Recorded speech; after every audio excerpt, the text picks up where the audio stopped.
మాట్లాడుతారు ఈ తరం యువత ప్రేమ వద్దాం అని చెప్పి వాటి గురించి మాట్లాడుకోవాలి పెద్దలు. సమాజం పాడైపోతుంది. ఇప్పుడున్న యువత ముందు తరాలకు ఎంతో భవిష్యత్తునిచ్చింది.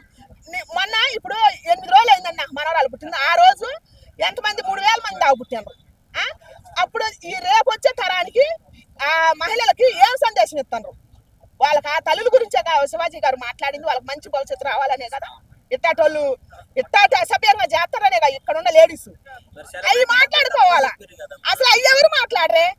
ఎందుకని ఇట్లాంటి చాలా జరుగుతున్నాయి? ఎందుకు మాట్లాడతలేదు?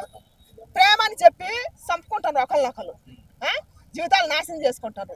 దాని గురించి కదా ఉమెన్ కమిషన్ మాట్లాడాల్సింది, మహిళా సంఘాలు మాట్లాడాల్సింది. వాళ్ళిద్దరిని తీసుకొచ్చి కూర్చోబెట్టి ఇప్పుడు ఒకరిని తీసుకొచ్చి కూర్చోబెట్టి చెబుతుండో వాళ్ళకి సిగ్గుతుంది కదా. మంచి చెప్పిన శివాజీ గారికి ఎందుకు ఇంత పనిష్మెంట్ అని నా ఆవేదన.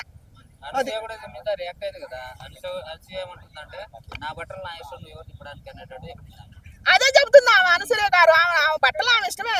ఆమె అప్పుడు ఏం చేయాలంటే ఆమె ఇంట్లో చేసుకోవాలా. వాడు చేసుకున్నాడు సన్నాచుడు, ఆమె ఇంట్లో చేసుకోవాలా. మరి ఊరి మీద పడి నా ఇష్టం నా ఏందో నేను చూపిస్తానంటే మరి ఆమె కుర్రోళ్ళు ఊకుంటారా? వాళ్ళ ఇష్టం, వాళ్ళ కళ్ళు, వాళ్ళ చేతులు, వాళ్ళు ఏమైనా చేస్తారు. అప్పుడు వాళ్ళని తప్పు అంటానికి లేదు. అప్పుడు కమిషన్ ఉమెన్ కమిషన్ వేయడానికి కూడా లేదు. మారాల ఉమెన్ కమిషన్ అనే వాళ్ళు పోలీస్ శాఖ వారు మారాలని నేను కోరుకుంటున్నా. దయచేసి ఏది తప్పు ఏది ఒప్పు అని ప్రశ్నించాలి. ఆమెను తీసుకొచ్చి కూర్చోబెట్టాలా. ఆమెకి ఇయ్యొద్దా? ఆమె కూడా ఇయ్యాలి కదా వార్నింగ్. ఏమా నువ్వు మన సమాజంలో బతుకుతున్నావా అడవిలో బతుకుతున్నావా? డబ్బు ఉందనే అసలు ఎవరు శివాజీ గారి మీద ఫిర్యాదు ఇచ్చింది? ఆయన మీద ఫిర్యాదు ఇచ్చిన వాళ్ళు ఎవరు? అసలు శివాజీ అన్న కనుక్కోవాలి. దయచేసి కనుక్కోవాలి. అసలు ఎవరు అసలు ఆ మానవత్వం పాప ఆ దేవుళ్ళు ఎవరు? హక్కుల గురించి ఆడవాళ్ళ హక్కుల గురించి మాట్లాడే వాళ్ళు ఎవరు? అది తెలితే బాగాయా. దయచేసి అసలు ఎవరు ఇచ్చారు ఆయన మీద కంప్లైంట్? అది తెలియట్లేదు.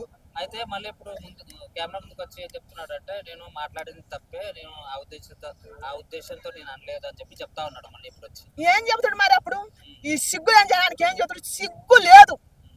సిగ్గు లేదు కాబట్టి మంచి చెప్పడం నాకు తప్పు అయిందని అన్నాడు. ఇంకా నేను ఎప్పుడు చెప్పనని కూడా అన్నాడు. ఒక మైకి పోతే కూడా పాప 2 చేతులు దండం పెట్టిండు. అక్కడ బాధ కనరాట్లేదా? అన్ని కానొస్తున్నాయి స్పష్టంగా. ఆయన ఆడవాళ్ళని కిచ్చిపరిచే వ్యక్తి అయితే ఆ బాధ కానరాదు, వేరే ఉంటది. అసలు ఆయన ఎందుకు చెబుతాడు? అప్పుడు ఆయన చెప్పడుగా. నువ్వే వేసుకొని వస్తే నాకెందుకని మేలకొనట్లేదు కదా. మరి అది అర్థమవుతుంది మనకి. ఇలాంటి వాళ్ళు చాలా మంది అంటే యూట్యూబర్లు చాలా మంది ఉన్నారు. అంటే వాళ్ళు ఏం నేర్చుకోవాలి? ఇలాంటి విషయాలు ఏం నేర్చుకోవాలి? మంచిగా నేర్చుకుంటారు యూట్యూబర్లు. కానీ ఇప్పుడు నేను చదువుతున్న ఛానల్, కొన్ని ఛానల్ మీడియా వాళ్ళు ఫస్ట్ ఈ పట్టుకోరా మీడియా వాళ్ళు యూట్యూబర్లకి, మీమ్స్ చేసే వాళ్ళకి, టోర్స్ చేసే వాళ్ళకి అందరికి ఫస్ట్ నేను మంచిని చూపిస్తారు, చెడు చూపిస్తారు. కాబట్టి ఈ దేశానికి అంత అర్థమవుతుంది కాబట్టి వాళ్ళకి నేను చేతి దండం పెడుతున్నా. ఎవరైనా సరే, మీడియా వాళ్ళైనా సరే, యూట్యూబర్లు అయినా కానీ, మరి ఇన్స్టాగ్రామ్ వాళ్ళు అయినా కానీ, ఎక్కడ చెడు జరిగినా మంచి జరిగినా, ఎక్కడ ఎంత సందు జరిగినా కూడా కెమెరాకు పని చెప్పండి. చెడు మంచి 2 తెలిసిపోతాయి. మారే వాళ్ళు చాలా మంది ఉంటారు, బుద్ధి వస్తుంది. దయచేసి వాళ్ళకి నేను చేతి దండం పెడుతున్నా. ఇలాంటి వాళ్ళకి అయ్యాలా.